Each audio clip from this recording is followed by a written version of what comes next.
Hello students, তোমালোকৰ বহুতে মোক কমেন্ট কৰি আছিল যে তোমালোকক এইচএস ফাৰ্ষ্ট ইয়াৰৰ অৰ্থাৎ ক্লাছ 11ৰ পলিটিকেল সায়েন্স সাবজেক্টৰ পৰা এইবাৰ পৰীক্ষাত আহিবলগীয়া গোটেই কিতাপখনৰে 1 মাৰ্কছৰ কমন ইম্পৰ্টেন্ট এমসিকিউ প্ৰশ্নৰ উত্তৰ লাগে গতিকে তোমালোকে কৰা কমেন্ট অনুসৰি আজি মই তোমালোকৰ বাবে এইবাৰ পৰীক্ষাত আহিবলগীয়া গোটেই কিতাপখনৰে 1 মাৰ্কছৰ কমন ইম্পৰ্টেন্ট প্ৰশ্নৰ উত্তৰ লৈ আহিছো তোমালোকে ভিডিওটো একদম শেষলৈকে চাই যোৱা তোমালোকৰ ক্লাছ 11ৰ পলিটিকেল সায়েন্স সাবজেক্টটো দুটা ভাগত ভাগ কৰা হৈছে পাৰ্ট এ আৰু পাৰ্ট বি পাৰ্ট এত আছে তোমালোকৰ ভাৰতীয় সংবিধান আৰু পাৰ্ট বিত হৈছে ৰাজনৈতিক তত্ত্ব মই তোমালোকক দুইটা পাৰ্টৰে পৰা এইবাৰ পৰীক্ষাত আহিবলগীয়া গোটেই কমন ইম্পৰ্টেন্ট প্ৰশ্নৰ উত্তৰ প্ৰদান কৰিম তোমালোকে ভিডিওটো একদম শেষলৈকে চাই যোৱা এতিয়া মই প্ৰথমটি প্ৰশ্নৰ পৰা আলোচনা কৰাই দিম আজি আমাৰ প্ৰথম প্ৰশ্ন হৈছে সংবিধানৰ কোনটো অনুচ্ছেদত ভাৰতক ৰাজ্যসমূহৰ সংঘ বুলি কোৱা হৈছে উত্তৰ হৈছে 1 নং অনুচ্ছেদত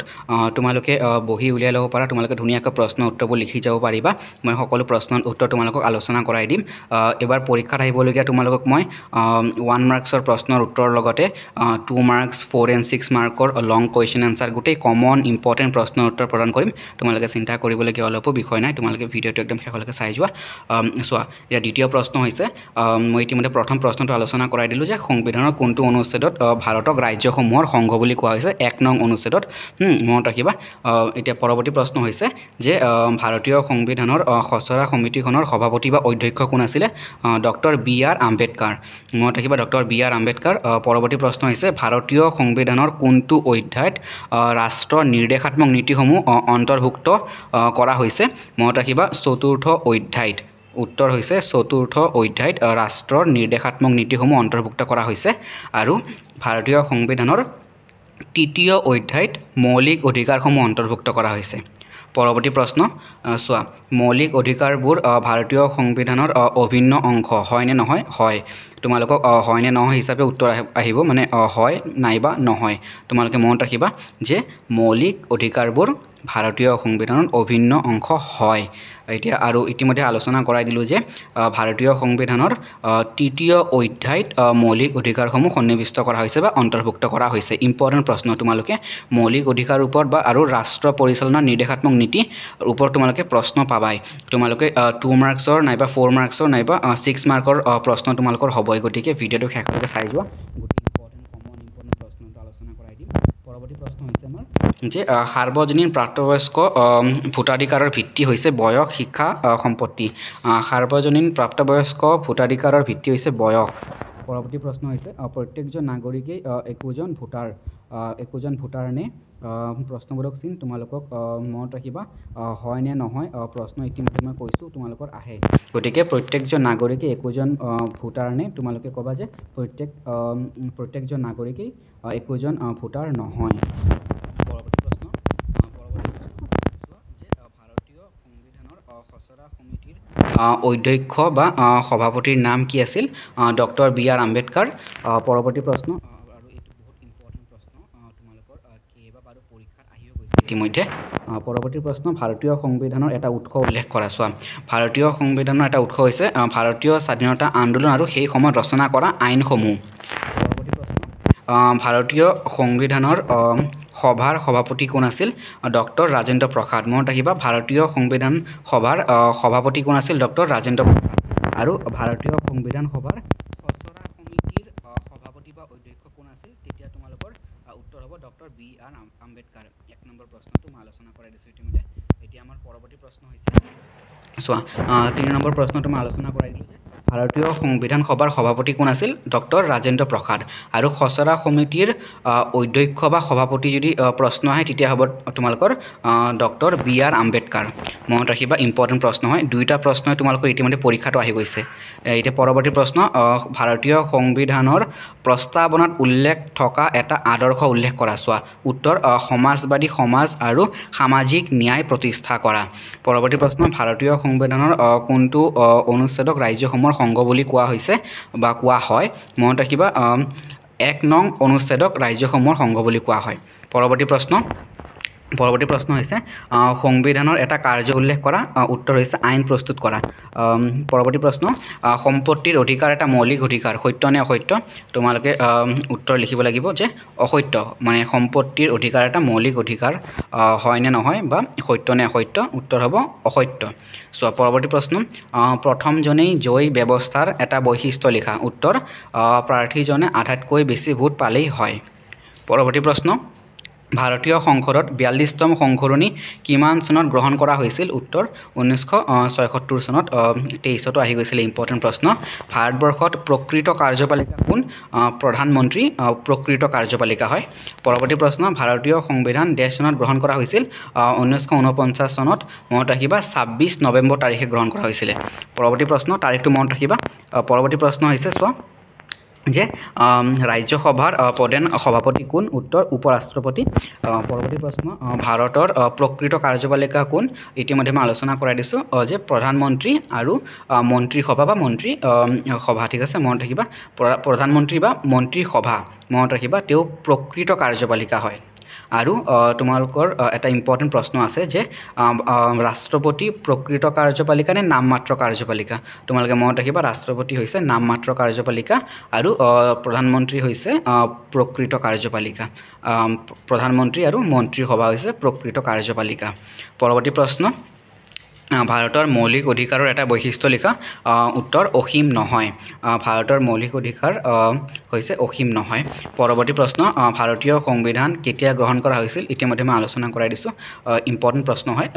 চোৱা যে 1949 চনৰ 26 নৱেম্বৰ তাৰিখে পৰৱৰ্তী প্ৰশ্ন ডেশ চনত ভাৰতীয় সংবিধানৰ 42তম সংশোধনী গৃহীত হৈছিল 1976 চনত উচ্চতম ন্যায়ালয়ে কোনটো গোচৰত ভাৰতৰ সংবিধানৰ মূল গাঁথনি সূত্ৰ আগবঢ়াইছিল কেশৱানন্দ ভাৰতী গোচৰত পৰৱৰ্তী প্ৰশ্ন ৰাষ্ট্ৰ পৰিচালনাৰ নিৰ্দেশাত্মক নীতিসমূহ বাহ্যযোগ্য শুদ্ধ নে অশুদ্ধ অশুদ্ধ উত্তৰ অশুদ্ধ সংসদৰ যুটীয়া অধিৱেশনত কোনে সভাপতিত্ব কৰে লোকসভাৰ অধ্যক্ষই মনত ৰাখিবা ইম্পৰ্টেণ্ট প্ৰশ্ন লোকসভাৰ অধ্যক্ষই পৰৱৰ্তী প্ৰশ্ন পাৰ্ট বি ৰাজনৈতিক তত্ত্ব চোৱা তোমালোকৰ পাৰ্ট বি হৈছে ৰাজনৈতিক তত্ত্ব এতিয়া প্ৰথম প্ৰশ্ন চোৱা কোনজন জাৰ্মান দাৰ্শনিক ন্যায়ৰ ধাৰণাক মানুহৰ মৰ্যাদাৰ লগত জড়িত কৰিছিল ইমানুৱেল কাণ্টে উত্তৰ ইমানুৱেল কাণ্টে পৰৱৰ্তী প্ৰশ্ন 18 শতিকাত ফৰাচী বিপ্লৱীসকলে স্বাধীনতা সমতা আৰু দেশ ধ্বনি ব্যৱহাৰ কৰিছিল ভাতৃত্ববোধ ধ্বনি ব্যৱহাৰ কৰিছিল পৰৱৰ্তী প্ৰশ্ন জাতি বহু পৰিমাণে এক কাল্পনিক সমাজ সত্য নে অসত্য উত্তৰ সত্য পৰৱৰ্তী প্ৰশ্ন জাতিৰ আত্মনিয়ন্ত্ৰণৰ অধিকাৰ আছেনে উত্তৰ জাতিৰ আত্মনিয়ন্ত্ৰণৰ অধিকাৰ আছে পৰৱৰ্তী প্ৰশ্ন কোন চনত ছ'ভিয়েট ইউনিয়নৰ মানে ভাঙোন সংঘটিত হৈছিল উত্তৰ 1991 চনত পৰৱৰ্তী প্ৰশ্ন গাঁথনিগত হিংসাৰ এটা উদাহৰণ দিয়া যে গাঁথনিগত হিংসাৰ এটা উদাহৰণ হৈছে পাৰিবাৰিক হিংসা বা পৰিয়াল কেন্দ্ৰিক হিংসা পৰৱৰ্তী প্ৰশ্ন হৈছে পাৰ্ট বি যে অন লিবাৰ্টি গ্ৰন্থখন কোনে লিখিছিল JS মিলে অৰ্থাৎ জন ষ্টুৱাৰ্ট মিলে পৰৱৰ্তী প্ৰশ্ন ৰাজনৈতিক তত্ত্বৰ এটা বৈশিষ্ট্য লিখা এইটো 2 মাৰ্কছৰ প্ৰশ্ন হিচাপেও অহাৰ সম্ভাৱনা আছে 1 মাৰ্কছ হিচাপে আহিছিল চোৱা ৰাজনৈতিক তত্ত্বৰ এটা বৈশিষ্ট্য ৰাজনৈতিক তত্ত্বৰ এটা বিশেষ বৈশিষ্ট্য এই যে ইয়াত মানে সমাজক বুজিবলৈ চেষ্টা কৰা হয় আৰু সমাজৰ অসম্পূৰ্ণতা আঁতৰ কৰিবলৈ চেষ্টা কৰা হয় ইয়াতে চেষ্টা কৰা হয় হ'ব পৰৱৰ্তী প্ৰশ্ন স্বৰাজৰ অৰ্থ লিখা স্বৰাজ শব্দৰ অৰ্থ লিখিব দিছে উত্তৰ স্বৰাজ শব্দৰ অৰ্থ হৈছে তোমালোকৰ চোৱা যে স্বশাসন অৰ্থাৎ নিজা শাসন মনত ৰাখিবা ফ্ৰীডম ফ্ৰম ফিয়াৰ গ্ৰন্থখনৰ লেখক কোন আং চান চুকি মনত ৰাখিবা ইম্পৰ্টেণ্ট প্ৰশ্ন গ্ৰন্থৰ নাম আহে এটা ৰাজনৈতিক অধিকাৰ উল্লেখ কৰা এই প্ৰশ্নটো 2 মাৰ্কছৰ প্ৰশ্ন হিচাপে তোমালোকৰ আহিছিলে পুৰণি প্ৰশ্ন কাকতত চোৱা তেতিয়া কি হ'ব এটা হ'ব ভোটদানৰ অধিকাৰ মনত ৰাখিবা ভোটাধিকাৰৰ অধিকাৰ বা ভোটদানৰ অধিকাৰ আৰু হ'ব আনটো হ'ব তোমালোকৰ চৰকাৰী চাকৰি লাভ কৰাৰ অধিকাৰ এই দুটা হৈছে ৰাজনৈতিক অধিকাৰ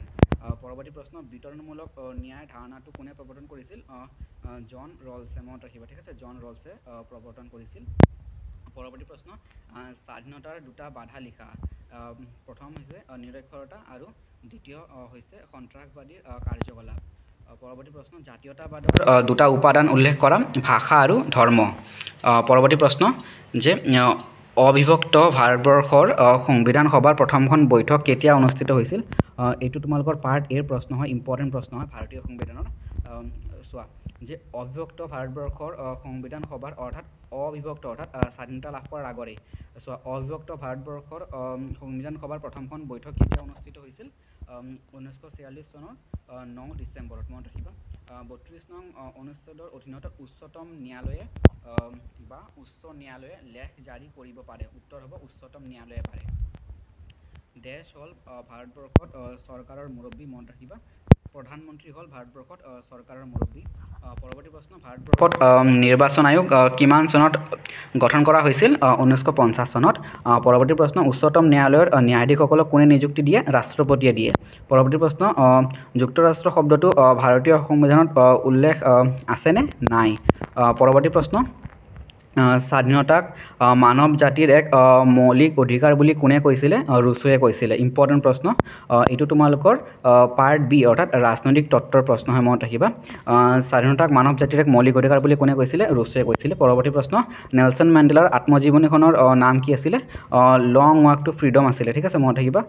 লং ৱাক টু ফ্ৰীডম ইয়াতে তোমালোকৰ প্ৰিণ্টিঙৰ অলপ মিষ্টেক আছে ইয়াতে লং ৱাক টু ফ্ৰীডম হ'ব পৰৱৰ্তী প্ৰশ্ন স্বাধীনতা আমাৰ জন্মগত অধিকাৰ আৰু আমি ইয়াক পাবই লাগিব কোনে কৈছিলে বাল গংগাধৰ তিলকে কৈছিলে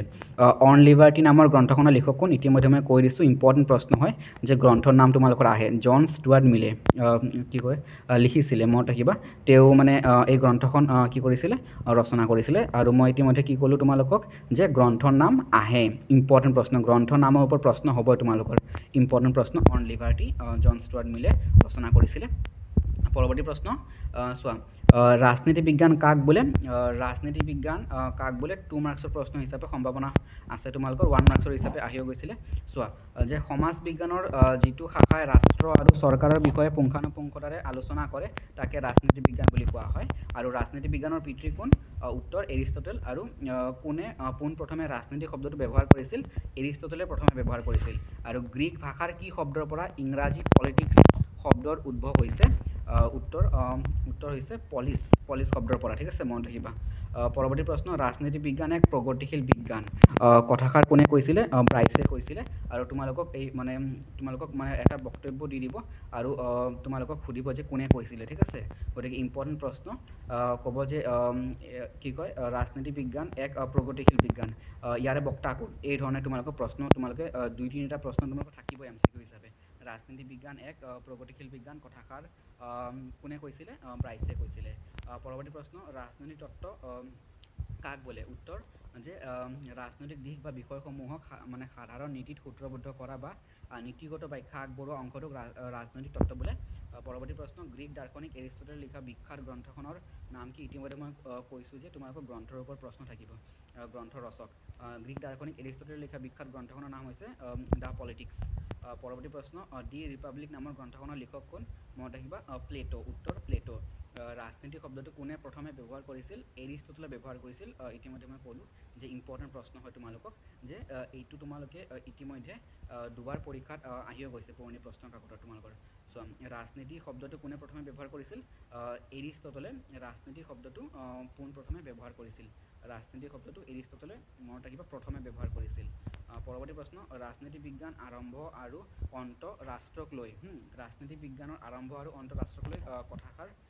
কোনে কৈছিল গাৰ্নাৰে কৈছিল পৰৱৰ্তী প্ৰশ্ন ইতিহাস অবিহনে ৰাজনীতি বিজ্ঞান সাৰশূন্য ৰাজনীতি বিজ্ঞান বিনে ইতিহাস নিষ্ফল কথাষাৰ কোনে কৈছিলে জন চিলিয়ে কৈছিলে পৰৱৰ্তী প্ৰশ্ন